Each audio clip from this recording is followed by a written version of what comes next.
Two words that are often used interchangeably carry big differences in an employee's future: layoff and furlough. In this video, we'll break down what they mean and the differences between the two. First, why do layoffs and furloughs happen?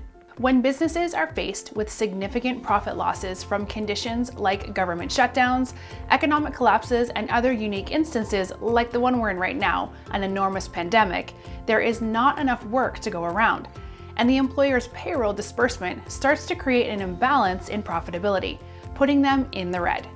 The typical first step for the company's survival is reduction in workforce. This happens in the form of layoffs or furloughs. What does it mean to be laid off? When an employee is laid off, they are discharged and no longer a part of the company. Throughout history, layoffs were often temporary, and workers might return a few weeks or months after a layoff. But in modern days, layoffs are usually permanent, and when a worker is laid off, it's quite rare that they return to their original workplace. Situations, of course, vary from employee to employee, and it's entirely possible that a worker can be hired back once a company returns to stable ground. Make sure to take note of this. Being fired isn't the same as being laid off, and this difference is important when it comes to unemployment. If you were terminated because of something that you did, you won't be able to collect unemployment. But if the company laid you off because they could no longer afford to keep you, you can receive unemployment assistance. What does it mean to be furloughed? A furlough is a temporary stoppage or reduction in work and pay. Workers are still technically employed during a furlough, but they go unpaid for hours not worked. However, they normally get to hang on to critical employee benefits like health insurance. Furloughs can mean a small or large reduction in work instead of not being able to work at all.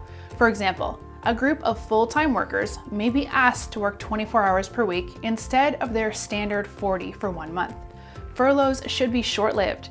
Companies may furlough a large portion of their workforce for a few days or weeks while hanging on to the essential employees that are necessary to keep the company alive. In doing this, a large number of people share a small burden, while saving a small group from a large one of complete job loss. Let's review. Differences between layoffs and furloughs. Are they temporary? Layoffs are usually permanent, while furloughs are temporary. Can I collect unemployment? You should be able to collect unemployment in both instances, but make sure to check your state's unemployment programs for guidelines and limitations as soon as possible. Do I still get paid by my employer? Layoffs mean payment will cease unless the employer pays a severance, while furloughs mean an employee will only be paid for hours worked. If no hours are worked, they will receive no payment. Do I keep my benefits? When you're laid off, benefits like employer-paid health insurance end. If you're furloughed, you typically can keep your benefits. Whether or not employers choose to lay off or furlough workers depends on their situation. If companies predict that the impacts of profitability will pass quickly, it may be in the company's and the employee's best interest to furlough instead of layoff.